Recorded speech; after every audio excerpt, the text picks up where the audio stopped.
तो शुरू करते हैं। मुझे लगता है कि ज़्यादा से ज़्यादा लोग ऑलरेडी पहुंच चुके हैं और मैं आप सभी से पहली बार तो ये कहूँगा कि आप इतने कम समय में छोटी सी गुजारिश करने पर ही आ गए। मैं आप सभी का तहे दिल से शुक्रिया अदा करता हूँ और ये कोशिश करूँगा आप सभी के सामने मैं जो जो सवालात रखूँ उनके जवाब आप बिल्कुल सच्चाई से दें। मेरे पास इस समय एक स्क्रिप्ट है जिसको मैं पढ़ूंगा। इसमें कुछ सवाल ऐसे हो सकते हैं जिनका जवाब आपको शायद बोल कर देना पड़े या फिर कुछ सवाल ऐसे हो सकते हैं जिनका जवाब आपको हाथ उठाकर देना पड़े। तो मेरा पूरा साथ आप लोग देंगे। इस तरीके से हम इस कार्यक्रम को शुरू करेंगे। कार्यक्रम को शुरू करने से पहले मैं आपको थोड़ी सी व्याख्या दूंगा उत्तराखंड के बारे में। जैसे कि बड़े भाई ने अभी बताया था आपको कि उत्तराखंड एक ऐसा राज्य है जो कि आंदोलन से निकला और आंदोलन के बारे में एक शायर ने बहुत बड़ी बात कही है कि शहीदों की चिताओं पे लगेंगे हर बरस मेले, वतन पर उठे बालों का बस यही आखिरी निशान। जितने भी लोग एक आंदोलन में शहीद होते हैं उनकी शहादत को याद करना, उनके लिए फरियाद करना, ये एक अच्छे आदमी की निशानी होती है। तो इस कार्यक्रम को शुरू करने से पहले मैं चाहूंगा मेरे जितने भी युवा साथी मेरे साथ यहाँ बैठे हैं, नारा लगाने में मेरी मदद करें, मेरा साथ दें। मैं कहूंगा यहाँ से उत्तराखंड राज्य आंदोलन के शहीद और आप लोगों ने कहना है अमर रहे। ठीक है? उत्तराखंड राज्य आंदोलन के शहीद, उत्तराखंड राज्य आंदोलन के शहीद, उत्तराखंड राज्य आंदोलन के शहीद अमर रहे। सन 2009 नवंबर को उत्तराखंड की स्थापना हुई। जैसे तैसे हम लोगों ने अपने आप को उत्तर प्रदेश से अलग तो कर लिया, मगर जिन मूलभूत सुविधाओं के लिए हमने एक अलग राज्य मांगा था, तकलीफ की बात यह है कि आज 20 साल बाद भी हम वहीं खड़े हैं। ना हमारे स्कूल अच्छे हैं, ना हमारी बिजली की व्यवस्था अच्छी है, ना सड़क अच्छी है, ना कोई भी ऐसी चीज। क्या आप मानते हैं इस चीज को? पिछले 20 सालों में हमने अलग अलग सरकारों को चुना, ये भी मानते हैं आप? मैं आपके सामने एक छोटा सा संदेशा लेकर आया हूँ श्री अरविंद केजरीवाल का। यहाँ पर कितने मेरे भाई अरविंद केजरीवाल को जानते हैं? जितने भी जानते हैं हाथ उठाकर बताएं। आप में से कितने लोगों ने आम आदमी पार्टी के बारे में सुना है? तो अरविंद केजरीवाल ने पर्सनली हमें भेजा है। मेरा नाम आकाश है और मुझे ये कहा है कि जाएं ग्राम गुलड़िया के लोगों से एक संवाद बैठाएं और दिल की बात टटोलें। उन्होंने मुझे ये बताया है कि जिस तरीके के लोग वहां पर हैं उनसे जाने की व्यवस्था कैसी है। तो मैं आपके सामने उनका संदेशा लेकर आया हूं और आपसे इसी तरीके से संवाद बैठाऊंगा। अच्छा, वर्तमान में जो यहाँ के विधायक हैं वो किस पार्टी से हैं आप जानते हैं? भाजपा से। कर सकते हैं, हाँ, वो कोalition में गवर्नमेंट बनाते हैं। तो हमने मौका भाजपा को भी दिया, हमने मौका कांग्रेस को भी दिया, दोनों तरह की सरकारें हमने देख ली। लेकिन अगर कहा जाए तो दोनों एक ही हैं। कहा जाए कि अगर बस नाम बदल दीजिए, सरकारों का नाम बदल दीजिए, पार्टियों का नाम बदल दीजिए, काम दोनों ने कोई खास हमारे लिए नहीं किया। हमारी वही सुविधाएं जो हमें चाहिए थी आज भी हमें नहीं मिल रही। तो आप ये बताएं कि आप में से कितने लोगों के बच्चे सरकारी स्कूलों में पढ़ते हैं? आप कृपया हाथ उठाकर एक बार मुझे बता दें कि आप में से कितने लोगों के बच्चे सरकारी स्कूलों में पढ़ते हैं? 1 2 3 4 5 6 7 लगभग 10 परिवारों के बच्चे, लगभग 10 परिवारों के बच्चे सरकारी स्कूल में पढ़ते हैं। अच्छा, जैसे कि भाई साहब आपने बताया कि सरकारी स्कूल में आपके बच्चे पढ़ते हैं, तो क्या मैं आपसे जान सकता हूँ कि सरकारी स्कूलों में दरअसल पढ़ाई कैसी होती है? मैं तो ज्यादा पढ़ा लिखा नहीं हूँ, लेकिन बस ऐसी ये था टेम्परेरी, कभी मास्टर आगे कभी ना आए, कभी पढ़ा दिया कभी ना पढ़ाया बच्चों। अच्छा, यही है। तो बड़े भैया का कहना है कि पढ़ाई ऐसी ही है, कभी मास्टर आ गया कभी नहीं आया। तो आप बताएंगे एक बार कैसी है सरकारी स्कूलों में पढ़ाई? तो मौके के हिसाब से चल रही है, जैसी चल रही है। तो कोई आ गया तो आ गया, ना आया तो आ गया।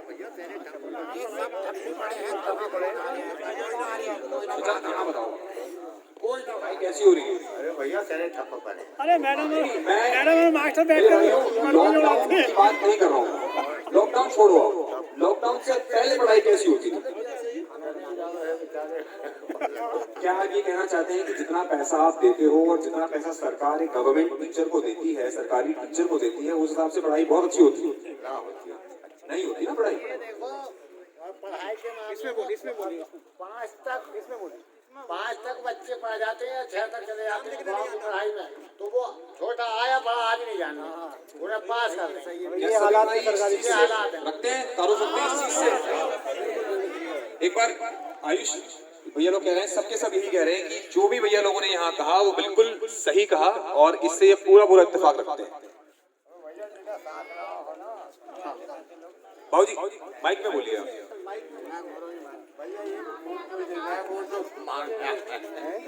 जो वोट मांगना है ये अच्छा ठीक है, एक बात सही नहीं है बच्चों की। पढ़ाते नहीं है या स्कूल ही नहीं है इसलिए पढ़ाई सही नहीं है। हमें गाँव में तो अपने सब पे लड़ा है, अपने पैसे से। मतलब आते हैं ड्यूटी करके चले जाते हैं। आपका कहने का मतलब ये व्यवस्थाएं नहीं है इस तरीके की अच्छी पढ़ाई दे पाए। दूसरों में डंडा नहीं होता। मेरे भाइयों मेरी बात सुने, एक मिनट मेरी बात सुनो। जब कोई भी व्यक्ति अपनी बात अपना वक्तव्य दे रहा हो तो कृपया उसे बोलने दें, पीछे ना बातें करें। मैं आपके पास भी आऊंगा, मेरे भैया आपके पास भी आएंगे, आपसे सवाल करेंगे। जब आपसे सवालात हो तब आप जवाब दें उसका। ये दरअसल सारी की सारी चीजें जो हैं ये रिकॉर्ड करी जा रही हैं, तो मैं आपसे कहूंगा कृपया व्यवस्था बना के रखें। तो जैसा कि बड़े भाइयों ने बताया, 3-4 लोगों ने बताया यहाँ पर कि जो व्यवस्था है सरकारी स्कूल की बिल्कुल ठप है और सब इससे इत्तेफाक रखते हैं। एक बार हाथ खड़ा के बता दें, सब इससे इत्तेफाक रखते हैं कि वाकई में स्कूलों में पढ़ाई बिल्कुल नहीं हो रही। अच्छा एक बात और बताएं, कोई ठीक ठाक स्कूल जहां पर अच्छी पढ़ाई होती हो वो यहाँ से लगभग कितनी दूरी पर है? कोई ठीक ठाक स्कूल?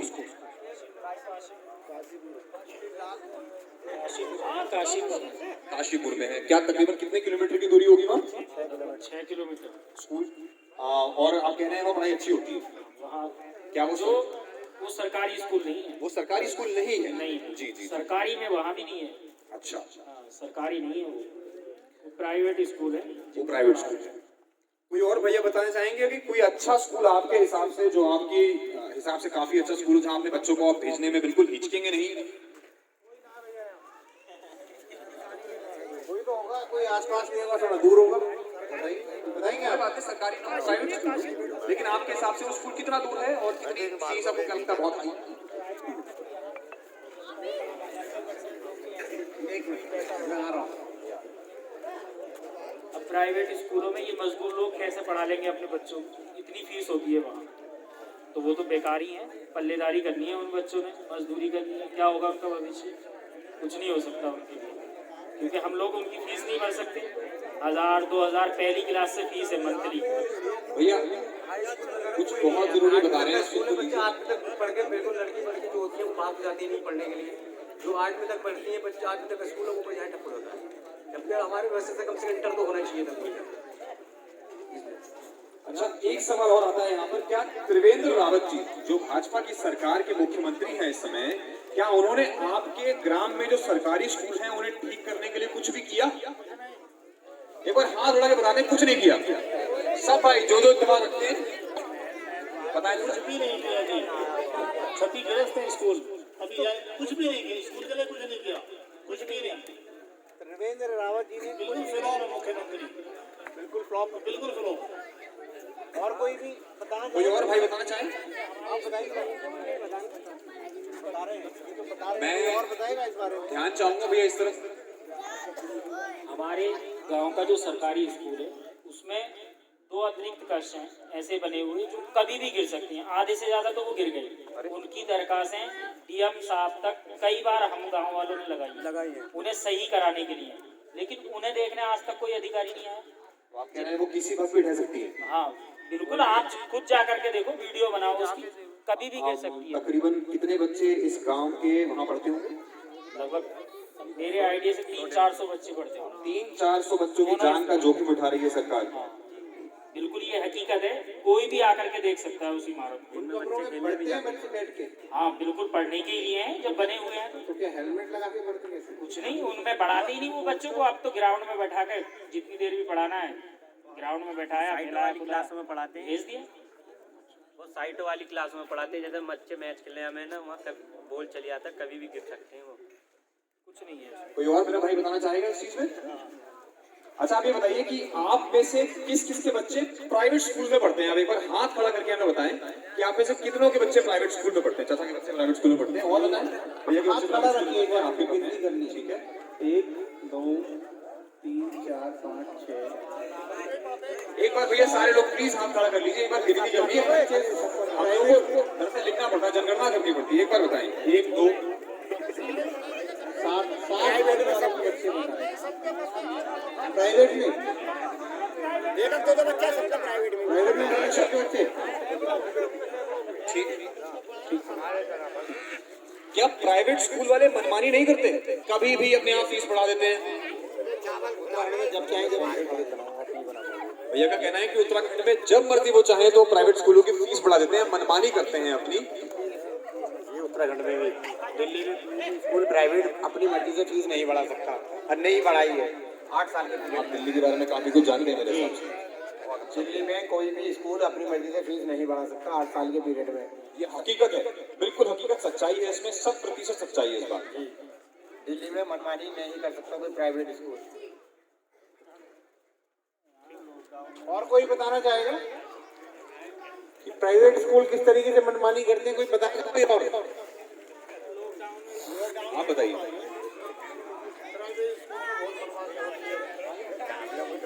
थोड़ा ऊंचा बोलिए। प्राइवेट स्कूल में ज़्यादा मनमानी होती है, फीस बहुत ज़्यादा लेते हैं, फीस अपनी देते हैं, बाकी पैसे सब वो अपनी देते हैं। कई बार अपने आप ही फीस भी बढ़ा देते हैं, सब कुछ अपनी ड्रेस अपनी होगी उनकी, हर साल फीस बढ़ा देते हैं। हर साल अपनी पढ़ाई देते हैं।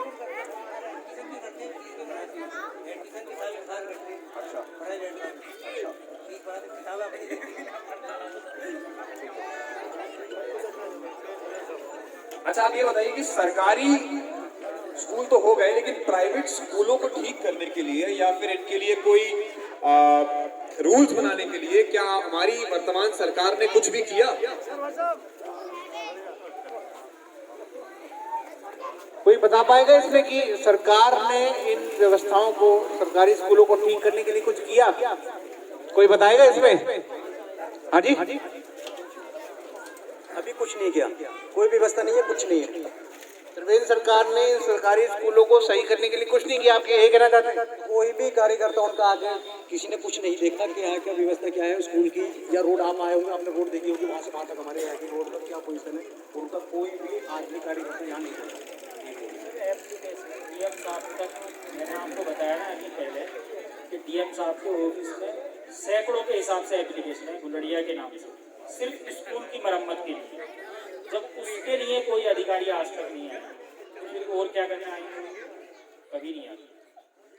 और एप्लीकेशन देने के बाद भी नहीं आ पाए तो फिर कैसा आएंगे? बिना बुलाए तो फिर भी नहीं आएंगे। कोई और भी बताना चाहेगा कि सरकारी स्कूलों की मरम्मत के लिए, उनकी देखभाल के लिए, संभालने के लिए कुछ सरकार ने किया?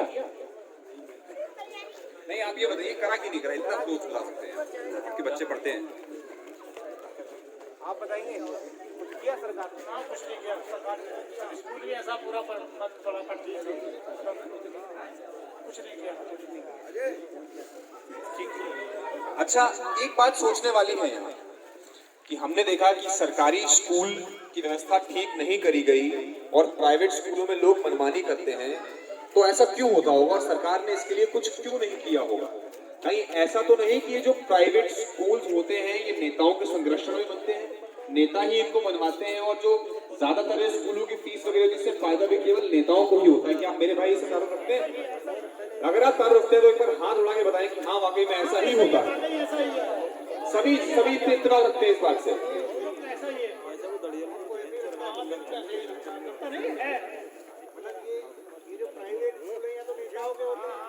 या नेताओं के रिश्तेदारों के होते हैं या उनके ऊपर हाथ रखा होगा नेताओं का? हाँ, ऐसी होती है। यही बात है, बिल्कुल सही बात है। ठीक है, तो ये तो हो गया शिक्षा का विषय। अब अगले विषय पे हम लोग चलते हैं। आप बताएं कि आप में से कौन कौन सरकारी अस्पताल में इलाज कराते हैं? हाथ खड़ा करेंगे। सभी कराते हैं। अच्छा सभी कराते हैं। भैया कह रहे हैं आप में से एक बार जो भी व्यक्ति हैं कृपया हाथ उठा के बताएं एक बारी। मैं सभी नहीं देख पा रहा हूँ। काफी लोग हैं जो करवाते हैं। जब दवाई नहीं मिलती सरकारी अस्पताल में तो इलाज कौन कराएगा भाई? वो तो डॉक्टर का दायरा है कि दवाई लिख के अपना बाहर मेडिकल से ले लो, वो तो काफी महंगी दवाई देते हैं वो लोग, इलाज कौन कराएगा? सरकारी अस्पताल में चलेगा। जाने के बाद उन्होंने पर्ची करवाई, दवा जो है बाहर करवाई अंदर गए तो साहब दवाई नहीं है, फिर गए तो दवाई नहीं है, बाहर से लेनी पड़ा सब। और जाँच कैसे जानी बाहर ही होती है अंदर कुछ तो जाँच बाहर है, वो में एक तो जाँच होती है, बाहर ही छोटी मोटी अंदर कर देते हैं, उसका पैसा अलग लगता है, उसका पैसा अलग लगता है। जब बाहर करते हैं तो बाहर लगेगी तो और अंदर होगी तो अंदर तो मतलब पैसा जो मान लो अगर 20 रुपये है तो 10 रुपये मगर एक आध जाँच होती है अस्पताल में, दवा की सब बाहर ही होती है, खास जांच नहीं। ना सब बाहर चली होती है। छोटी मोटी जांच कराते हैं 100 रुपए देते, 100 रुपए की रसीद काटते हैं उसकी। तो छोटी मोटी जांच करते हैं अस्पताल, सरकारी अस्पताल में, तो उसकी 100 रुपए की रसीद काटते हैं। और जो बड़ी अगर कोई अल्ट्रासाउंड कराना है तो वो बाहर को लिख कर दे देते हैं। सरकारी अस्पताल में नहीं होता। सरकारी अस्पताल में नहीं होता, बड़ी जांच नहीं होती। और कोई बताना चाहेगा किसी के साथ कोई ऐसा कोई हुआ हो, कोई तजुर्बा ऐसे बताइए ना क्यों बताना ये सबने यही बता दिया कि वो पैसे तो जब बाहर को लिखते हैं तो पैसे तो बाहर लाभ मान लो मैं किसी के धोरे जाऊंगा तो पैसे जरूर बता दिए माशा इतना मशीन लगा रखी है तो अपने ताई लगा रखी है, अपने कारोबार बढ़ाने हैं तो अपने काम करते हैं। अस्पताल वाले नहीं देखेंगे। वो क्यों करेंगे अस्पताल वाले जब उन्होंने कोई काम ही नहीं करा था। सरकारी में जाते हैं तो प्राइवेट के लिए बोल देते हैं कि शाम को अपने क्लिनिक पे देते हैं। अच्छा, मतलब आज जब आप सरकारी डॉक्टर के पास जाते हैं तो वो अपने ही वहाँ का पर्चा बना के आपको कह देते हैं कि हमारे पास आइए। शाम को अपने कमरे पे देख लेंगे 7 बजे जी, वहाँ 200 रुपये की पर्ची लगती है फीस की, वहाँ ट्रीटमेंट अगर कराएंगे उनसे तो प्राइवेट जैसा ही होता है उनका, तो फिर सरकारी का क्या ये बात। तो क्या त्रिवेंद्र सिंह रावत ने सरकारी अस्पतालों को ठीक करने के लिए कुछ किया? कुछ नहीं किया उत्तराखंड में, कुछ नहीं किया। भैया का कहना है कि कुछ नहीं किया। क्या कोई और भाई जरूर होता है इस चीज से? कोई व्यवस्था नहीं है। बाजी तो डॉक्टर भी बैठते हैं, कभी नहीं बैठते हैं, कभी गए दवाई लेने के लिए आज डॉक्टर साहब भी बैठे हैं, कल बैठेंगे, कल गए तो परसों बैठेंगे, कभी कभी तो डॉक्टरों को हफ्ता लग जाता है बैठने में। तो इन अस्पतालों की व्यवस्था कुछ सही सुधारने के लिए कुछ त्रिवेंद्र रावत जी की सरकार ने कुछ नहीं किया। उस सरकार ने कुछ भी नहीं किया अभी तक इस इलाके में, तो कुछ भी नहीं किया। कुछ तो किया ही होगा, कुछ नहीं किया। अगर होता तो आपको हमारे रोड जो अभी आए वो थोड़ा बहुत चैन दिखाई देती, लेकिन कुछ नहीं है, कुछ भी नहीं। और अस्पताल यहाँ आसपास अस्पताल है, यहाँ पे कोई अस्पताल नहीं है। यहाँ से 7-8 किलोमीटर की दूरी पे अस्पताल है, उसमें भी व्यवस्था ठीक नहीं है। कितनी जनसंख्या है यहाँ गुलड़िया की? 5,000 के करीब जनसंख्या आज की 5,000 की जनसंख्या। मतलब जानकारी के लिए बता दूं, यदि किसी ग्राम की जनसंख्या, मेरे भाइयों आप सभी के लिए बोल रहा हूँ, बहुत सच बात है। यदि आप चाहें तो किसी भी कानून की किताब पर पढ़ा के उठा के पढ़ लीजिएगा। किसी भी ग्राम की अगर जनसंख्या 2500 या 3000 के आसपास होती है तो एक स्वास्थ्य सामुदायिक केंद्र का होना आवश्यक है वहाँ पर। और ये बात सच है, मतलब प्राइमरी हेल्थ केयर सेंटर उसको कहा जाता है, जहाँ पर थोड़े बहुत इलाज हो जाए, ये आवश्यक है, ग्राम में होनी ही होनी चाहिए। तो आपके हिसाब से यहाँ नहीं है ऐसा कुछ भी? यहाँ नहीं है। क्या सभी लोग इससे इत्तेफाक रखते हैं या कुछ भी नहीं है ऐसा? क्या त्रिवेंद्र सिंह रावत ने इन व्यवस्थाओं को ठीक करने के लिए कुछ भी किया? जो कहते हैं कुछ नहीं किया, एक बार हाथ उठाकर कहते कुछ नहीं किया, एक स्वर में आवाज आनी चाहिए, कुछ नहीं किया। अच्छा, कोई ठीक ठाक अस्पताल जहां यदि आप अपने मरीज को या तीमारदार को ले जाएं और उसकी जान बच जाए, वो यहाँ से कितनी दूर होगा? लगभग 7 किलोमीटर। मेन काशीपुर में आप गए? क्या वो सरकारी अस्पताल है या प्राइवेट अस्पताल? प्राइवेट है। प्राइवेट अस्पताल है। जैसा कि हम ऑलरेडी डिस्कस कर चुके थे, हमने अभी मेरी बात हुई थी आपसे, आपने कहा था कि जो प्राइवेट अस्पताल है उसमें तो मनमानी होती है, तो जो अस्पताल आपने बताया क्या उसमें भी ऐसा ही होता है? मरीज को बचाने के लिए मरीज तो बच जाएगा अगर उसकी किस्मत है तो वहाँ जाकर के प्राइवेट, लेकिन घर वाले मर जाते हैं क्योंकि वो कर्जे में मुब्तला हो जाते हैं, पैसा ही नहीं दे पाते। बहुत दुखद, बहुत ही दुखद बात। ऐसी जैसे वो बता रहे हैं,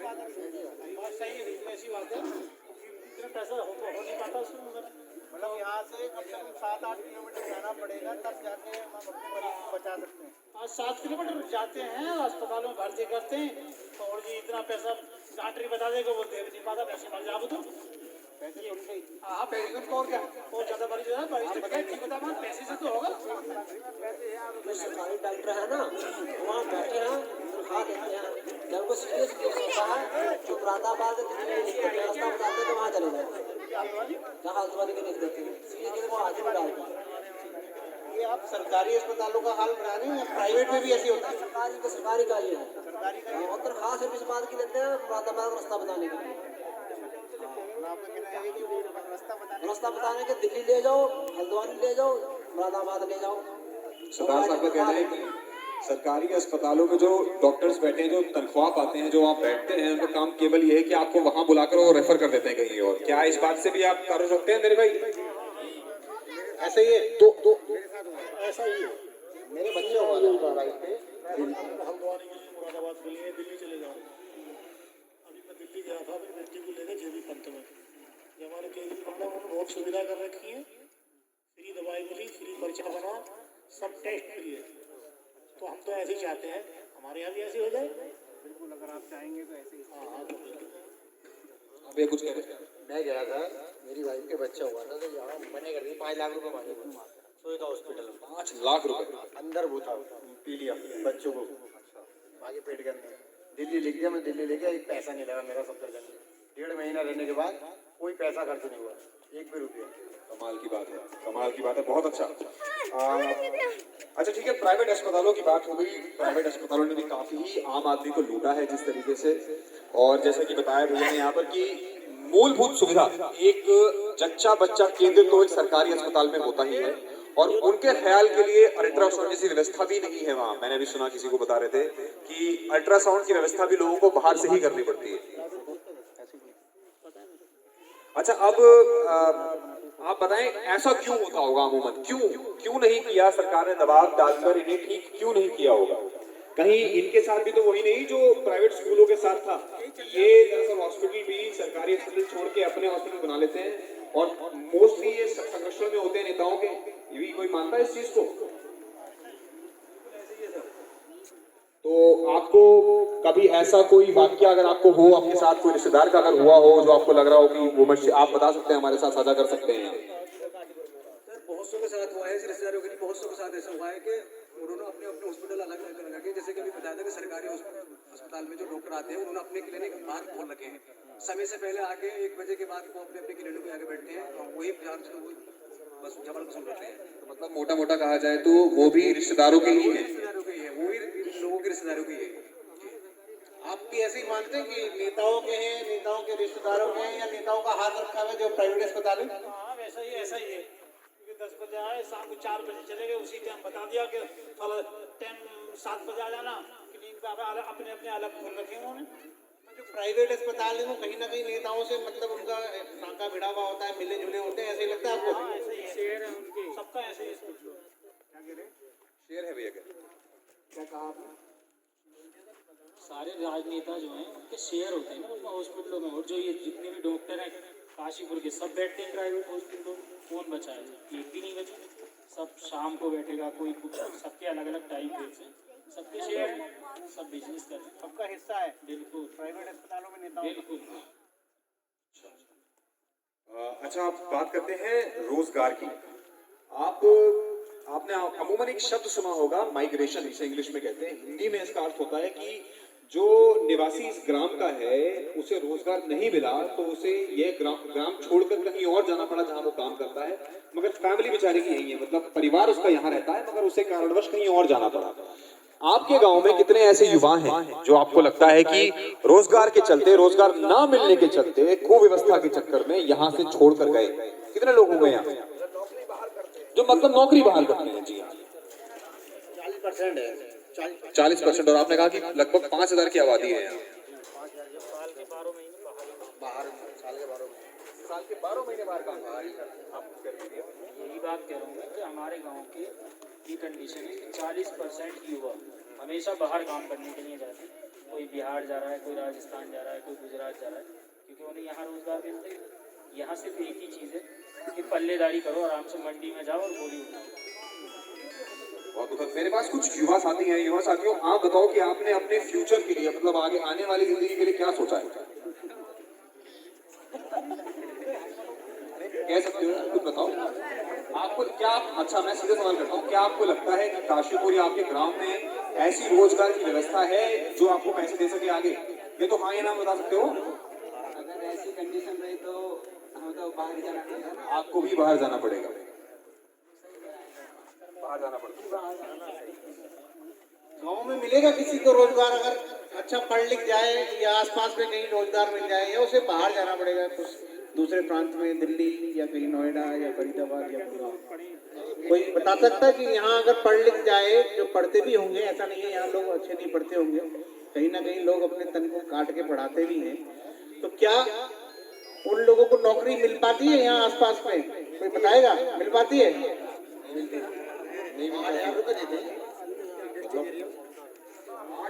भैया कह रहे हैं कि मात्र 8,000 रुपए मिलते हैं यदि इंसान बीटेक करने के बाद 8,000 रुपए देते हैं महुआ खड़े में, इंडस्ट्रियल एरिया में कंपनी वाले, लोकल वाले बंदे वो भी बाहर के रखते हैं सब, गुजरात वगैरह, दिल्ली वगैरह। बाहर की क्यों रखते होंगे वो में? बाहर के तो इसलिए रखते हैं क्योंकि उनकी अपनी कॉलेजों से सेटिंग होती है। अच्छा, जहाँ से उनके इंडस्ट्रियल एरिया वाले अपनी उनकी सेटिंग है, नोएडा वगैरह, ये दिल्ली वगैरह। तो मतलब रोजगार की कोई व्यवस्था नहीं है यहाँ। अब 8,000 में क्या करें? अच्छा, हम बार बार सरकार का जिक्र कर रहे हैं यहाँ, और ये जो मूलभूत सुविधा होती है ये मुहैया कराना सरकार का ही काम होता है। क्या रोजगार मुहैया कराने के लिए त्रिवेंद्र सरकार ने कुछ भी किया आपके ग्राम में? आप हाँ उठा करके बता दें कुछ नहीं किया या कुछ भी किया, आप जो बताना चाहें आपके हिसाब से, तो एक सुर में आवाज तेज आनी चाहिए। कुछ नहीं किया, बहुत दुखद बात है ये। अच्छा ये बताइए क्या बिजली 24 घंटे आती है आपके ग्राम में? कितने लोग कहते हैं कि बिजली 24 घंटे आती है? एक बार हाथ खड़ा करें। मैं पूछ रहा हूँ, मैं भाभी पूछ रहा हूँ। देखिए बाबूजी गाली नहीं दे रही है बिल्कुल। था तो 24 घंटे बत्ती आ रही थी, जब से उत्तराखंड बना तो जब से कहीं 6-7 घंटे बत्ती काट रहे हैं। 24 घंटे में से मतलब 6-7 घंटे बिजली आती है या 6-7 घंटे बिजली कटती है? कटती है भैया, 6-7 घंटे बिजली कटती है, लगभग 18 घंटे बिजली आती है। ये जो कह रहे हैं मतलब कि ये सही बात है कि कुछ ऐसा मनगढ़ंत तो नहीं बोल रहे? खाना खाने के लिए बैठे सही बोल रहे हैं। कई दफे ऐसा हुआ मेरे साथ में, रोटी खाने बैठा और बत्ती भाग गई, टुकड़ा से प्यारी में मारे तो लग गया खाट पे। ऐसा हुआ कई दफे मेरे साथ। नहीं ये विडंबना है, तो ये है बिल्कुल हंसने वाली बात नहीं है मेरे भाइयों। क्या प्यारी में लगाई ना, ये हंसने वाली बात नहीं है बिल्कुल भी, ये विडंबना है हमारे देश की। व्यक्ति सुबह से शाम तक थका हारा आता है, खाना खाने बैठता है, बत्ती चली जाती है। कभी शाम को काट लेंगे, कभी सुबह को काट लेंगे, ऐसा कर रहे हैं। जब रोटी खाने का टाइम हुआ जब भी काटेंगे। कोई और आप बताएंगे, बिजली कुछ कटती है या 24 घंटे आती है? आपको बोलना नहीं आता, आप बोल तो रहे। आप बताएंगे बोलना जी? हाँ आप बताइए, 24 घंटे बिजली आती है या बिजली की कटौती होती है? कितनी कटौती? 6-7 घंटे हो गए, खाना खाना बैठे कभी भाजा। एक बार भी 6-7 घंटे नहीं आती है दिन में? 3-4 टुकड़ों में 6-7 घंटे कटती है। अच्छा जैसे कि आप बिजली की बात कर ही रहे हैं, तो क्या मेरे युवा भाई आप लोग जानते हो कि उत्तराखंड में कुल कितनी नदियां हैं? कोई व्यवस्था नहीं है यहाँ, कोई भी व्यवस्था नहीं है हमारे गाँव में। तो हमारे गाँव की करवट नहीं है साहब, ढाले खड़े हमारे गाँव में, हमारे गाँव के तो ढाले खड़े नहीं, करवट नहीं है, कोई व्यवस्था नहीं हुई। पत्थर लगाने गई, वो भी लेकर उठा के एक डब्बा डाल दिया, उठा के लेके डाला पत्थर लगाने के लिए, फिर मुझे उठा के लेके।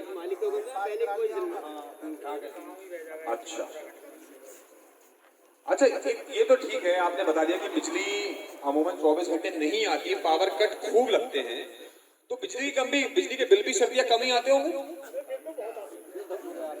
तो बहुत आते हैं, ज्यादा आते हैं बिल, कटौती का कितनी भी हो अमूमन ज्यादा आते हैं। बड़े भैया अमूमन एक महीने में कितना बिल आता होगा आपका? करीब 600-700 रुपए का, 600-700 रुपए का बिल आता है।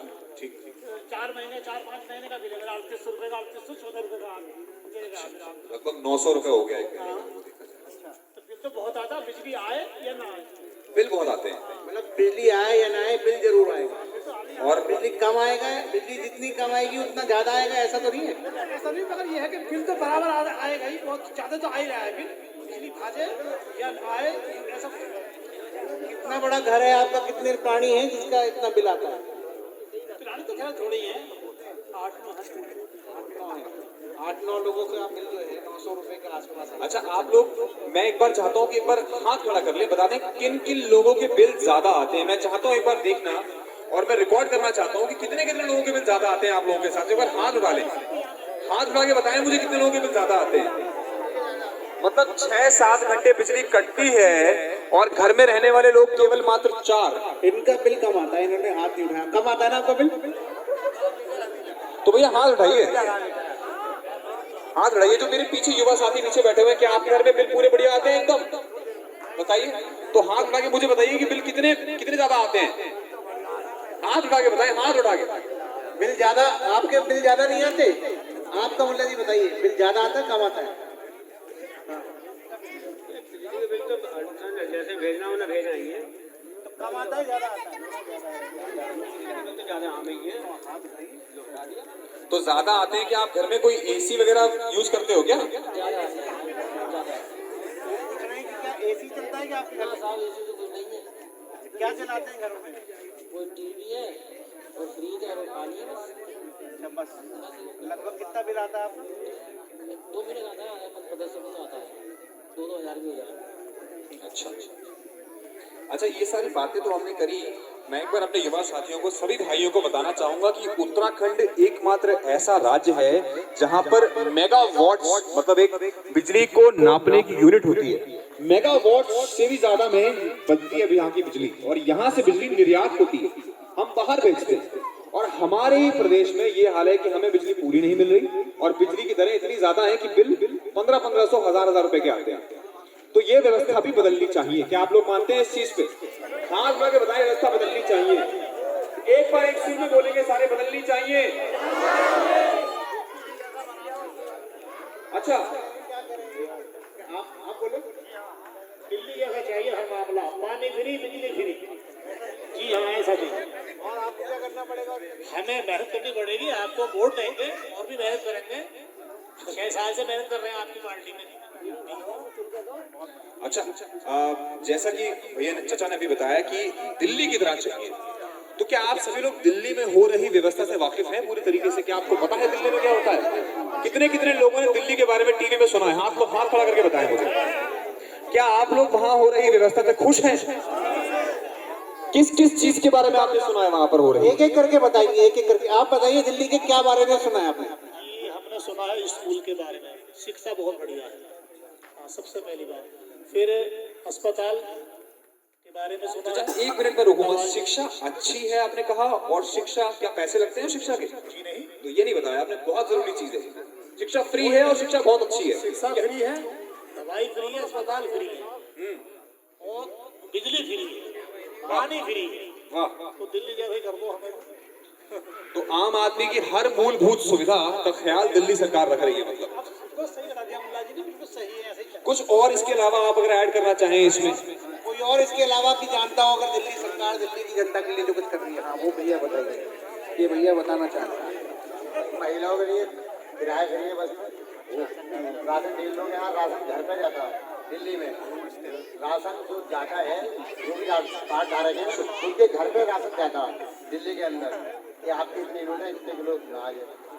दवाई फ्री, पढ़ाई फ्री, व्यवस्था फ्री, कितने भी पैसे का इलाज हो, 50 लाख रुपए तक, 20 लाख रुपए तक फ्री इलाज हो, वहाँ की गवर्नमेंट कराती है। यहाँ 2 रुपए की नहीं कराती।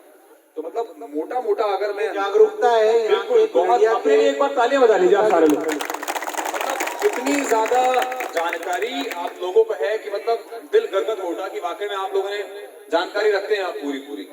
अब जरा 2 मिनट में मैं भी आपको हल्का सा एक नुमाइंदा आपके सामने पेश करूंगा, बताऊंगा कि चीजें वहां किस तरीके से होती हैं। जैसे कि चाचा ने बताया कि बिजली फ्री है, तो एक लिमिट है उसकी। 200 यूनिट तक की बिजली दिल्ली में हर परिवार को बिल्कुल मुफ्त है। बिल आता है मगर जीरो। कभी सोचा है कि बिल आया बिजली का जीरो? हम मतलब इतना खुश हो जाऊंगा उतने मतलब नाचूंगा अगर ऐसा कभी हो जाए। वाकई में सच बात है। दूसरी चीज, एक और बहुत इंपॉर्टेंट सुविधा बताया इन्होंने कि दवाइयाँ फ्री। तो होता क्या है, जैसे हमारे गली मोहल्ले होते हैं, नुक्कड़ होते हैं, हर गली मोहल्ले में दिल्ली में एक मोहल्ला क्लिनिक का निर्माण किया गया है जिसमें डॉक्टर बाकायदा बैठता है। उस डॉक्टर का यही काम है कि जो छोटा मोटा इलाज वो कर सके, जो भी चीज वो कर सके वो फ्री में करता है। अगर बात उसके हाथ से निकल जाती है तो निकटतम जो भी सरकारी अस्पताल या जो भी अस्पताल में उनको जाना है वहां वो रेफर करता है और अस्पतालों में होने वाला 15 लाख तक का इलाज भी बिल्कुल फ्री में होता है भाई। क्या आप इस चीज के बारे में जानते थे? अच्छा, इसके अलावा पानी, तकरीबन 20,000 लीटर पानी दिल्ली में हर परिवार को मुफ्त मिलता है। काशीपुर में अभी पानी की लाइनें खुदरा शुरू हो गई और लोगों ने अभी से ही बड़े खुश हैं वो लोग कि पानी की लाइन हो गई। दरअसल वो ये भूल गए हैं कि जिस उत्तराखंड में हम रहते हैं, जहाँ के पानी से हमें इतनी ज्यादा बिजली बनती है, वो पानी दरअसल हमारे लिए तो फ्री होना चाहिए था। अब उसके भी पैसे लेंगे ये लोग और किसी इंसान को इसके बारे में अभी उस तरीके से वो लोग जागरूक नहीं हुए, मगर धीरे धीरे हो जाएंगे। इसके अलावा एक चीज और, अमूमन आप लोगों ने सुना होगा कि जैसे युवा है मेरे साथ यहाँ, क्या आप लोगों का डीएल ड्राइविंग लाइसेंस बन गया है? पूछ रहा हूँ, नहीं बना ना, शायद उम्र नहीं होगी। जब उम्र हो जाएगी तो आपको, अच्छा आपका भी नहीं बना? रोज गाड़ी से जाता हूँ, रोज आता हूँ। मैं आ रहा हूँ, बताइए बताइए जाता हूँ रोज ड्यूटी करने, आज तक मेरा कोई नहीं बना। क्यों चाचा, आप साइकिल चलाते हो क्या? आप गाड़ी चलाता हूँ। अच्छा गाड़ी चलाते हो फिर भी नहीं बना? मोटरसाइकिल चलाता क्या हूँ, जाता हूँ, रोज जाता हूँ। क्या ऐसा क्यों? प्रयास नहीं करे या बनाया प्रयास करा तो कहते हैं तुम्हारी उम्र ना हो, तुम्हारी बहन कुछ है तो उम्र तो हो गया, कोई मेरा सफेद कराए। नहीं नहीं हो जाएगी। अच्छा, एक बात और बताना चाहूंगा आपको, जैसा कि एक बात और, नहीं मैं समझ सकता हूँ भावनाओं में शामिल हो गए, कोई बात नहीं, समझ सकते हैं। अच्छा, क्या आप इस चीज के बारे में जानते हैं कि जैसा कि मैंने अभी ड्राइविंग लाइसेंस का जिक्र किया, और शायद मेरे हिसाब से शायद चचा इसलिए नहीं बनवा पाए होंगे क्योंकि समय नहीं निकाल पाए। हम सब जानते हैं कि हम सब मजदूर व्यक्ति हैं, मोस्टली हम मजदूर हैं सारे के सारे। हमें अगर एक दिन भी अगर लगाना पड़ेगा तो दिहाड़ी जाएगी हमारी। दिहाड़ी कितनी होती है? 250 से 300 रुपए। अब हम 250-300 रुपए कमाएं या फिर एक दिन अपना पूरा लगाएं, तो इसकी व्यवस्था भी दिल्ली सरकार ने बहुत अच्छे तरीके से करी है। मैं आपको बताना चाहूंगा कि जाति प्रमाण पत्र, जन्म प्रमाण पत्र, राशन कार्ड, पहचान पत्र, आधार कार्ड या यहाँ तक कि ड्राइविंग लाइसेंस, कोई भी ऐसी मूलभूत सुविधा वाला कार्ड जो आपके लिए बहुत जरूरी होता है। आय प्रमाण पत्र बहुत लोगों को बनवाना पड़ता है, जाति प्रमाण पत्र बनवाना पड़ता है, बर्थ सर्टिफिकेट, मैरिज सर्टिफिकेट, जितने भी नाम ले लो सामने मेरे पास पूरी लिस्ट है। दरअसल मैं कभी फुर्सत में तो बताऊंगा आपको, और थोड़ा जल्दबाजी में बता रहा हूँ। तो हर एक ऐसे सर्टिफिकेट का इंतजाम दिल्ली सरकार घर आके करती है। एक नंबर है 1076-1076। आपने महज अपने घर से उस नंबर पे कॉल करना है, अधिकारी से आपकी बात होगी, अधिकारी आपका अपॉइंटमेंट लेगा और पूछेगा कि आपको कौन सा कार्ड बनाना है। उस कार्ड को बनाने के लिए अधिकारी आपके घर आएगा। आप सोच सकते हैं, अपनी सुविधा अनुसार आपको जब भी समय हो आप उस हिसाब से अपने घरों में बुलाएं। जो शुल्क होता है, आप देखो ड्राइविंग लाइसेंस का जो अमूमन रेट होता है, जो चार्ज होता है, उसका पैसा तो वो लेगा, मगर जो बाकी अंडर द टेबल जो आप पैसे दिया करते थे दलालों को, वो पैसे बिल्कुल बचेंगे आपके। बिल्कुल, यही मैं आपने ये वाली बात उस समय बोलनी थी, ये बात आपको उस समय बोलनी थी। क्या कहना चाह रहे हैं आप? मेरे हाथ ही नया ले गया 2000 रुपये मार के। सीधे अधिकारी ने आपका काम नहीं करा तो आप दलाल के माध्यम से गए? दलाल के पास गया, आपने कही 2000 रुपये लगा तुम्हारे। मैंने 2000 रुपये दे दिया, वो दलाल ही हाथ में आया, वैसे पैसे लिए। मतलब दलाल से पैसे भी चले गए और काम भी नहीं हुआ? ना हाथ ही ना आया आज तक। अधिकारी ने आपकी फिर सुनवाई करी? आप अधिकारी के पास गए? मैं नहीं गया अधिकारी का, दलाल को मैंने पैसे दे दिए, वो मन का बना के बनवा कर लाइन है दलाल। अब वो दलाल हाथ ही ना आया, पैसे ले गया। मतलब मैं यही बताना चाहता हूँ कि 2000 रुपए बहुत बुरे लगे होंगे। यदि वही 2000 रुपए हमारी जेब में अगर होते, चचा की जेब में अगर होते, चचा कितना कुछ कर सकते थे। तो यही छोटा छोटा पैसा बचाकर बूंद बूंद से जो सागर बनता है, उस तरीके से दिल्ली सरकार आपका पैसा हर तरीके से बचाएगी। मैंने बिजली के बारे में बताया, पानी के बारे में बताया, स्वास्थ्य के बारे में बताया, शिक्षा के बारे में बताया। शिक्षा के तो बताना भूल ही गया। शिक्षा के नाम पर दिल्ली सरकार ने वो कर दिखाया जो आज तक किसी सरकार ने नहीं किया। चचा अभी थोड़ी देर पहले बोल रहे थे शायद शिक्षा के बारे में कि हर कोई आता है शिक्षा की बातें करता है। चचा, हम लोग सिर्फ बात नहीं करते हैं, काम करके दिखाते हैं। राजनीति करने नहीं, राजनीति बदलने आए थे अरविंद केजरीवाल, और वाकई में राजनीति बदल गई।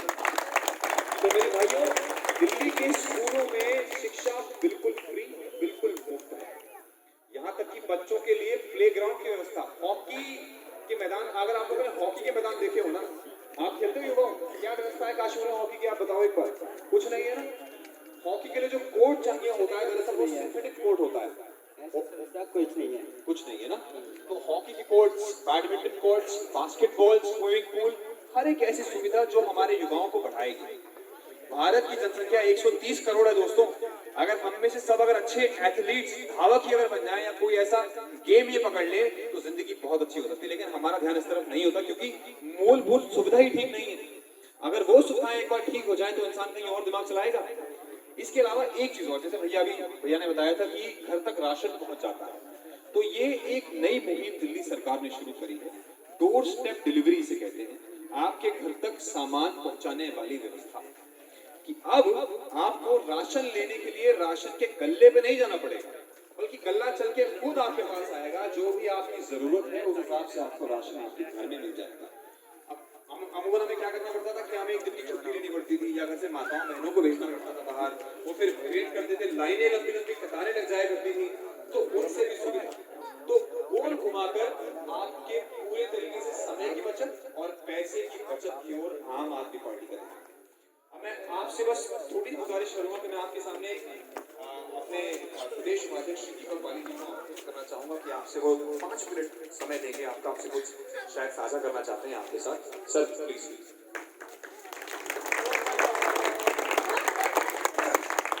मेरे बुजुर्गों, नमस्कार। साथियों, बच्चों, ये अभी चुनाव आपको पता है 2022 में है, तो अभी कोई चुनाव की बात नहीं हो रही, कोई वोट मांगने नहीं आए हैं। अभी क्यों आए हैं उसके पीछे एक मकसद है। अभी आपको इन लोगों ने जो बताया, ये अरविंद केजरीवाल ने खुद अपने हाथ से इन चीज़ों को लिखा। ये 2022 में जब आम आदमी पार्टी चुनाव लड़े तो उससे पहले हम जनता की समस्या मेरे पास तक पहुँच चुकी हूँ, और उन समस्याओं को दूर करने के लिए मैं अभी से काम करूँ, जिससे कि सरकार बनने के बाद फौरन जनता को राहत देने पर काम शुरू हो जाए। ये ना हो कि यार अभी तो 2 साल हुए हैं सरकार बने, भी करेंगे, 1.5 साल हुए हैं भी करेंगे।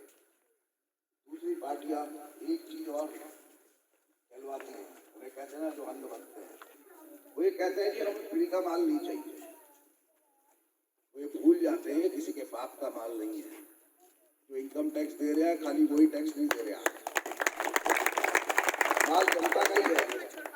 आप अगर डबल रोटी खरीद के भी ला रहे हैं तो उस पर भी टैक्स दे रहे हैं, उसे जीएसटी कह लो, पहले वो सेल टैक्स होता था। तो टैक्स तो हर आदमी, आप बच्चे की कॉपी किताब भी खरीद के ला रहे हैं तो उस पर भी टैक्स दे के आ रहे हैं। तो जो पैसा उनके पास पहुंच रहा है वो कहीं से लाई नहीं है, सरकारों के पास पैसा हमारा ही पहुंच रहा है। तब फर्क इतना सा है, जैसे अभी कहा कि भाई बिजली फ्री, बोले लुटाए जा रहे हैं। कहाँ से लुटाए जा रहे हैं? पानी फ्री कर दिया, लुटा रहे हैं। क्या लुटा रहे हैं? मैं आपको थोड़ी सी बात बताऊंगा, पानी दिल्ली में कैसे फ्री हुआ। बहुत आसान है कहना जी पानी फ्री कर दो, लेकिन पूरी दिल्ली को 20,000 लीटर एक परिवार को पानी फ्री पिलाने के लिए बहुत बड़ी योजना बनाई गई। ऐसे ही फ्री नहीं हो गया। अभी आप एक बात बताओ, अगर अभी आप ही लोग सोच लो, गांव के लोग सोच लो कि पूरे गांव को फ्री पानी पिलाना, तो बोरिंग भी लगाओगे, उसको चलाने के लिए बिजली भी खर्च होगी, कितने साल तक पिला दोगे? नहीं पिला सकते। इसीलिए सरकार बनाई जाती है, वो कर सकती है। क्या करा? दिल्ली के अंदर पानी की सप्लाई होती थी टैंकरों से, हजारों टैंकर दिल्ली सरकार के पास थे अरविंद केजरीवाल जी की सरकार बनने से पहले। अब टैंकरों से पानी पहुंचाया जाता था। आप जरा सोच के देखो, टैंकरों से पानी पहुंचाया जा रहा है, हजारों टैंकर चल रहे हैं, कितना डीजल खर्च होता होगा, कितना रोज की चीजें खर्च होती होंगी। इसलिए जनता से पैसा लिया जा रहा। केजरीवाल जी ने कुछ नहीं करा। उन्होंने कहा, अगर मान लो, एक उदाहरण दे रहा हूं कि अगर हर साल 2,000 करोड़ रुपया टैंकरों से पानी बचाने पे खर्च होता है, और एक बार अगर मैं पूरी दिल्ली के अंदर पाइपलाइन डाल दूं पानी सप्लाई की, तो हो सकता है 5,000 करोड़ खर्च हो जाए। तो मैं हर साल 2,000 करोड़ खर्च नहीं करके 5,000 करोड़ एक बार खर्च करूंगा। वो लग गया, और रोजमर्रा का खर्चा था पानी पहुंचाने का, वो हो गया खत्म, और पूरी दिल्ली को पानी मिलने लगा फ्री। ये दूसरा, बिजली कैसे फ्री हुई?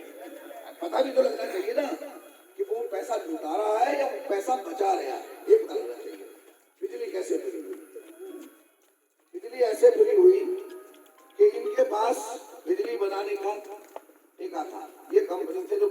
रहे थे। अब इन्होंने क्या करा, इनके पास बिजली की लागत आ रही थी 60 पैसे, इन्होंने एक और कंपनी बनाई अपनी घरवाली, पहले इन्होंने 1.5 रुपए में उसे बेचा, समझना बात को। फिर बेटा भी जवान था, उसकी भी एक कंपनी बनी, उसने उसे 3 रुपए में बेची, ये कंपनी चल रहा है। हाँ, फिर एक रिश्तेदार की कंपनी बनी, उसे 4 रुपए में बेची, और फिर सरकार ने इससे बिजली ना खरीद के इनके परिवार के आखिरी आदमी से 5 रुपए में खरीदी और बिजली फिर आपको बेची। ठीक से सब खत्म कर दिया, बुला लिया, कोई नहीं पकड़ लिया, उन्होंने ये बीच में जब तुम्हें दिया है तो तुम्हें सीधी क्यों नहीं बेच रहे थे, तुम नहीं बेची। ऐसे हो गई बिजली फ्री। उत्तराखंड में भी जो बिजली बनती है वो 60 पैसे उसकी कीमत आती है, 60 पैसे पर यूनिट। अब अपने बिलों में देख लेना कितने रुपए यूनिट मिलती है। मैं बता रहा हूँ कि कीमत सिर्फ 60 पैसे है बिजली बनाने की। बात कर रहे मुझसे, वो क्या रहा है, आपका पैसा अगर मेरी जेब में 5 रुपए है और मैंने उस पर 2 रुपए टैक्स दिया और एक की जेब में 1 रुपया है, लेकिन उसका खर्चा 1.5 रुपये है, तो वो अटर्नी मुझसे लेके, यही व्यवस्था होती है, सरकार मुझसे टैक्स के रूप में वो अटर्नी लेके उस आदमी को देगी जिसके पास महीने का अपने बच्चों को पढ़ाने के लिए, रोटी खाने के लिए पैसे की कमी है, मेहनत करने के बाद भी। सरकार कोई खैरात नहीं बांट रही, जनता के पैसे को जनता को ही दे रही है सुविधाओं के रूप में, इतना सा फर्क है और कुछ नहीं है। तो एक बात इसको मुफ्त कहना तो छोड़ दो कि मुफ्त मिलेगी, फ्री मिलेगी, हमारे अधिकार है जो हमें मिलेंगे, जो बेचारे उन अधिकारों से वंचित है और उनके पास उतने पैसे हैं। इसलिए ये बात जो कहते हैं ना कि जैसे हम मुफ्त भैया तो सब मुफ्तखोर बना देंगे, अरे मुफ्तखोर नहीं, हमारा पैसा है और हमारा पैसा हमारे उन लोगों को मिल रहा है जिनके पास पैसे की कमी है। अपनी वो नहीं कह रहे आपने खुद का ऐसे नहीं चलता, क्या चलते हैं, बल्ब, 2 बल्ब, 1 पंखा, तो उसका इतना भी अधिकार नहीं है देश में रह के वो अपने घर में 2 बल्ब जलाए और 1 पंखा जलाए। अरे इतना तो है, अगर वो कहे मैं एसी चलाऊंगा तब तो बात है। कहने का मतलब आप लंबी बात ना कहिए, इतनी बात जरूर कहूंगा कि आज आप देखो, समझो कि आज अगर एक मजदूर 300 रुपए रोज कमा रहा है, 9,000 रुपए महीना या 250 रुपए 7,500 कमाता है, कोई सरकार पैसे नहीं देती, लेकिन अगर उसके घर में 2 बच्चे हैं और वो प्राइवेट स्कूल में पढ़ाता है और 1500 रुपए की फीस देता है 2 बच्चों पे या 1200 देता है, 600 रुपए बच्चा, वही सरकारी स्कूल अगर इतने बेहतर हो जाए तो उसके 1200 रुपए जो उस फीस में खर्च होते हैं उसके जेब में ही रह जाएंगे, उसके मेहनत में। इतना सा फर्क है और कुछ नहीं है। अरविंद केजरीवाल जी पैसे नहीं बांट रहे, लेकिन क्या बांट रहे, जो सरकार की जिम्मेदारी होती है, जिसके लिए सरकारों को आप चुनते हो, वो उस जिम्मेदारी को पूरी तरीके से निभा रहे हैं। बस आप प्राइवेट अस्पताल में जाते हो, इलाज पे पैसा खर्च करते हो, ये काशीपुर का अस्पताल में 2.5 से 3 करोड़ रुपया, आप सोच के हैरान हो जाएंगे, महीने का बजट है। 2.5 रुपए का भी फायदा अगर किसी को मिलता हो तो बात बंद कर दो या इसे ठीक से चला लो, इतना सा फर्क है। तो अगर प्राइवेट अस्पताल में आपको अपने परिवार के किसी सदस्य को ना ले जाना पड़े और सरकारी अस्पताल में इलाज हो रहा हो, तो जो पैसे बचे उस मरीज के ऊपर 10,000 20,000 वो आपकी जेब का, आपकी मेहनत का पैसा फिर आपकी जेब में रहेगा। ऐसे ही 800-900 रुपए के बिजली के बिल अगर 5 साल सरकार आम आदमी पार्टी की आती है, 50,000 रुपया उस परिवार को बचता है, वो उसकी मेहनत की कमाई है, वो रहे। अगर 200 यूनिट तक बिजली फ्री है, उसे क्यों कट, वो कहते हैं ना कट लगा लिया और डाल दिया और हीटर चला लिया, उसे जरूरत क्या है, इससे ज्यादा का उसका खर्चा नहीं है। 200 दिल्ली की 70% जनता फ्री बिजली इस्तेमाल कर रही है क्योंकि वो 200 यूनिट से ज्यादा बिजली खर्च ही नहीं करती, इसलिए 70% जनता को फायदा है। आखिरी बात यही कहूंगा कि जब चुनाव आता है फिर हम देखते हैं कि हमारी समस्याएं क्या हैं जो दूर हो सकती है, ऐसी सरकार और ऐसा आदमी चुने वो हम भूल जाते हैं। उस समय बिरादरी बोले ये मेरी बिरादरी का है, ये मेरे धर्म का है, यही याद है, ये मेरा रिश्तेदार, मैं कहता हूँ जो समस्याएं आपको इस समय 5 साल से याद हैं, 4 साल से और आगे भी याद रहेंगी, दूर नहीं हुई, उन्हीं समस्याओं को दिमाग में रख के पार्टी को चुनना, चाहे वो आम आदमी पार्टी हो, चाहे वो कांग्रेस हो या कोई भी, कि भाई ये दूर कर सकते हैं, उनको वोट देना बस, और किसी को नहीं, जिसको मन करे। धन्यवाद। बाकी एक वीडियो है और ये भी अरविंद केजरीवाल जी ने अपने उसमें बनाई है, जिससे आप लोगों को पता लगा। धन्यवाद।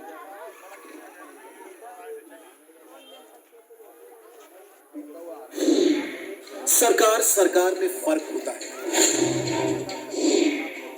सरकारों की नीयत में फर्क होता है और सरकार की नीयत का असर पड़ता है जनता पर। ये वही अंतर है जो दिल्ली और उत्तराखंड के बीच आज दिख रहा है। जहां दिल्ली हर दिन तरक्की की नई ऊंचाई छू रही है, उत्तराखंड की परेशानियां दिन ब दिन बढ़ रही हैं। पलायन का बढ़ता ग्राफ, बदहाल शिक्षा और स्वास्थ्य व्यवस्था, बेरोजगारी, बेकारी और महंगाई की मार, और सरकार की ओर से कोई मदद नहीं। ये तस्वीर है उत्तराखंड की। वहीं दिल्ली में इस कठिन दौर में दिल्ली की केजरीवाल सरकार ने तरक्की की नई कहानी लिखी है। हर आदमी चाहता है कि उसके बच्चे को अच्छी से अच्छी शिक्षा मिले। गरीब आदमी पैसों की तंगी के कारण अपने बच्चों को सरकारी स्कूल में पढ़ाने पे मजबूर होता है। पहले दिल्ली में सरकारी स्कूलों का बहुत बुरा हाल था। आज दिल्ली के सरकारी स्कूल महंगे से महंगे कॉन्वेंट स्कूलों को भी चुनौती देते हैं। केवल 5 सालों में केजरीवाल जी ने दिल्ली के सरकारी स्कूलों की हालत बदल दी। ये देखिए दिल्ली के सरकारी स्कूल।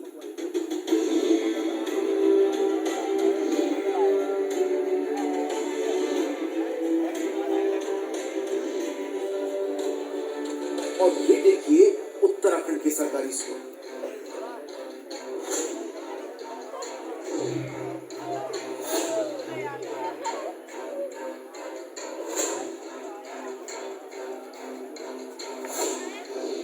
उत्तराखंड में आज सरकारी स्कूलों का बहुत बुरा हाल है। जहां दिल्ली में केजरीवाल सरकार आए दिन नए स्कूल खोले जा रही है, वहीं त्रिवेंद्र रावत ने उत्तराखंड में 2500 से ज्यादा सरकारी स्कूल बंद कर दिए हैं।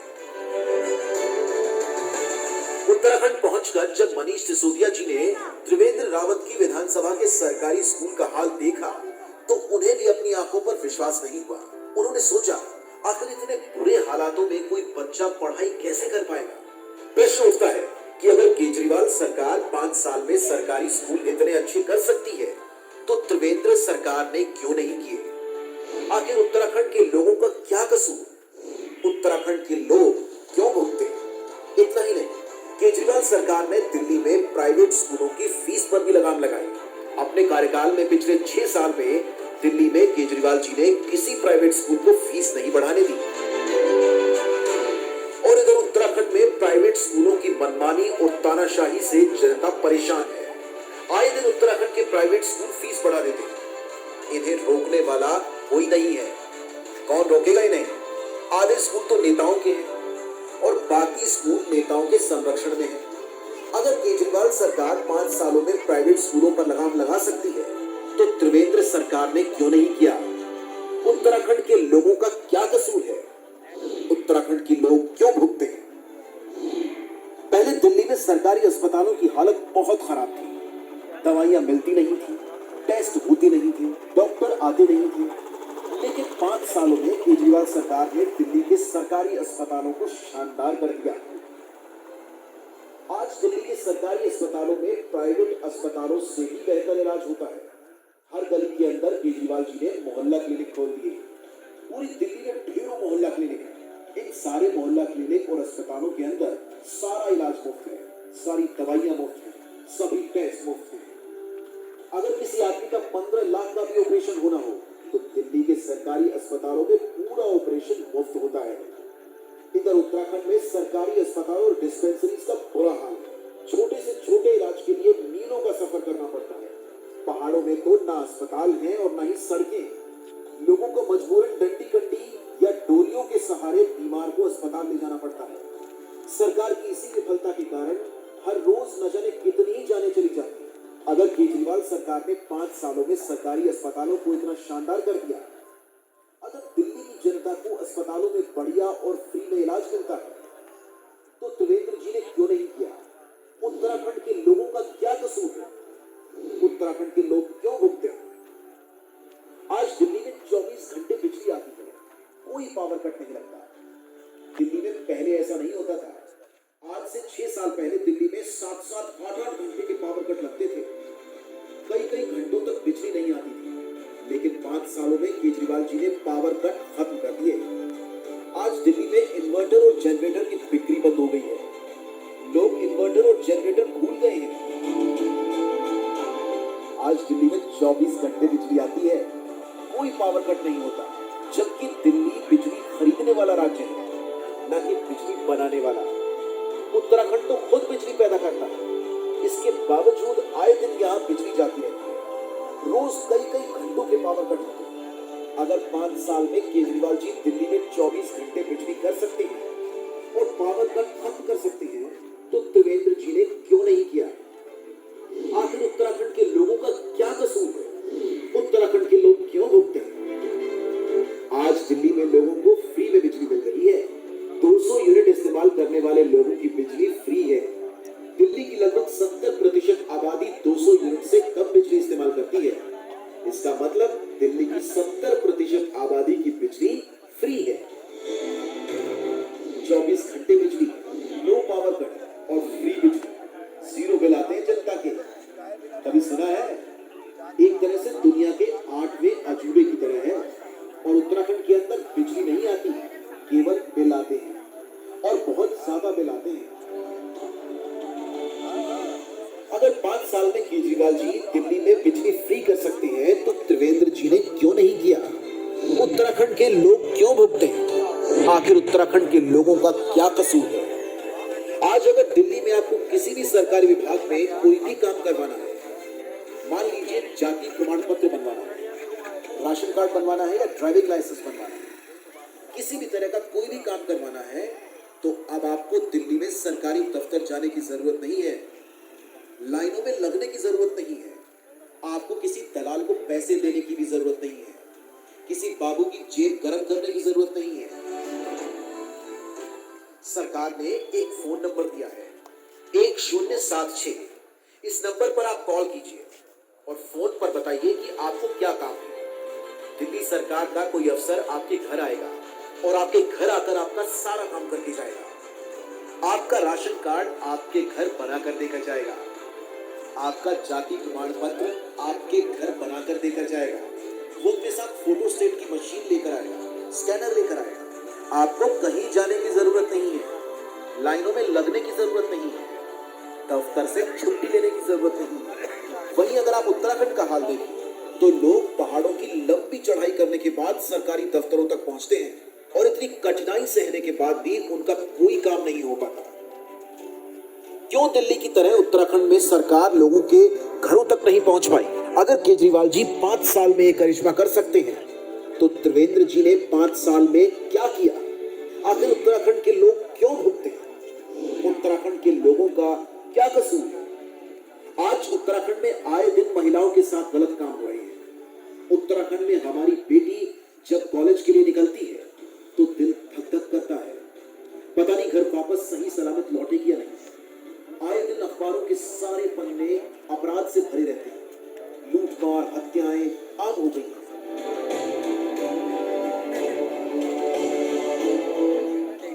केजरीवाल जी ने दिल्ली के कोने कोने में हर जगह गली में सीसीटीवी कैमरे लगवा दिए हैं। आज दिल्ली में कोई भी अपराधी अपराध करने से पहले 100 बार सोचता है कि अपराध करूंगा तो पकड़ा जाऊंगा। जब से केजरीवाल जी ने सीसीटीवी कैमरे लगवाए हैं, तब से दिल्ली में अपराध बहुत कम हो गए हैं। अगर केजरीवाल जी दिल्ली में अपराध कम कर सकते हैं, तो त्रिवेंद्र जी क्या कर रहे हैं? आखिर उत्तराखंड के लोगों का क्या कसूर है? उत्तराखंड के लोग क्यों भुगते हैं? दिल्ली का रहने वाला कोई सैनिक बॉर्डर पर शहीद हो जाता है, या दिल्ली पुलिस का कोई जवान अपनी ड्यूटी पर काम करते करते शहीद हो जाता है, तो केजरीवाल जी उनके परिवार को 1 करोड़ रुपए की सम्मान राशि देते हैं। केजरीवाल जी उनका सम्मान करते हैं, केजरीवाल जी शहीदों का सम्मान करते हैं। उत्तराखंड वीरों की भूमि है, यहाँ रहने वाला हर व्यक्ति कट्टर देशभक्त है। अगर उत्तराखंड का कोई सैनिक बॉर्डर पर शहीद हो जाए या उत्तराखंड का कोई सिपाही अगर अपनी ड्यूटी पर शहीद हो जाए तो क्या उसके परिवार को 1 करोड़ रुपए की सम्मान राशि नहीं दी जानी चाहिए? अगर केजरीवाल जी ये कर सकते हैं तो त्रिवेंद्र जी क्यों नहीं कर सकते? उत्तराखंड में रोजगार का बहुत बुरा हाल है। रोजगार ना मिल पाने के कारण लोग अपना घर परिवार सब छोड़ने को मजबूर हो गए। गांव में बूढ़े माँ बाप अपने बच्चों से दूर अकेले रह रहे हैं और बच्चे रोजगार के लिए दूसरे राज्यों में दर दर की ठोकरें खा रहे हैं। दिल्ली में केजरीवाल सरकार अक्सर रोजगार मेला लगाती है जिसमें हजारों युवाओं को नौकरी मिलती है और लाखों पेट पाले जाते हैं। अगर केजरीवाल जी ये काम कर सकते हैं तो त्रिवेंद्र जी ने क्यों नहीं किया? आखिर उत्तराखंड के लोगों का क्या कसूर है? उत्तराखंड के लोग क्यों भुगते हैं? इतना ही नहीं, श्रवण कुमार की तरह केजरीवाल जी की दिल्ली सरकार ने दिल्ली के सभी बुजुर्गों के लिए तीर्थ यात्रा योजना भी शुरू की है। इस योजना के तहत बुजुर्गों को वैष्णो देवी, तिरुपति बालाजी, द्वारकाधीश जैसे विभिन्न तीर्थ स्थलों की यात्रा कराई जाती है। केजरीवाल सरकार इन सभी बुजुर्गों के लिए एसी ट्रेन से लेकर फर्स्ट क्लास होटल और शानदार खाने का इंतजाम भी करती है। कहते हैं कि अपने बड़े बुजुर्गों को तीर्थ यात्रा कराना बड़े पुण्य का काम होता है। केजरीवाल सरकार की इस योजना का पुण्य सारी दिल्ली को लगा है। 20 सालों में हम उत्तराखंड वालों ने हर पार्टी को मौका दिया पर सब ने अपने घर भरने के सिवाय कुछ नहीं किया। उन सभी पार्टियों ने उत्तराखंड के लोगों को धोखा दिया। आज से 6 साल पहले दिल्ली के लोगों ने अपनी तकदीर बदली थी। दिल्ली के लोगों ने सारी पार्टियों सारे नेताओं बहुत बहुत धन्यवाद। आप सबने बहुत धैर्य के साथ इस वीडियो को देखा और जो कुछ बातें हम आपकी समस्याओं की अभी कुछ देर पहले तक कर रहे थे, आपने इस वीडियो के माध्यम से ये देखा होगा, जाना होगा किस तरीके से दिल्ली के लोगों के साथ भी समस्याएं थी। लेकिन जब से दिल्ली में आम आदमी पार्टी की सरकार बनी, उस सरकार ने आके उनके जीवन में कितना आमूल परिवर्तन करा है, कितना बड़ा बदलाव लाया है और आज दिल्ली की जनता किन सुविधाओं को बरत रही है और उसका फायदा उठा रही है।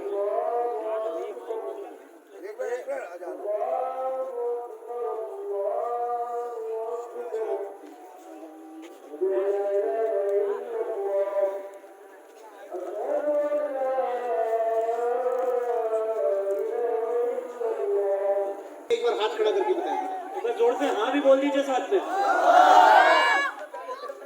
आप में से कौन कौन चाहता है कि उत्तराखंड के हर युवा के पास रोजगार होना चाहिए? आप में से कौन कौन चाहता है कि दिल्ली की तर्ज पर उत्तराखंड में भी बिजली पानी मुफ्त होने चाहिए और 24 घंटे बिजली पानी आने चाहिए? आप में से कौन कौन चाहता है कि हमारे गांव की सड़कें और गलियां पक्की और अच्छी बनाई जाए?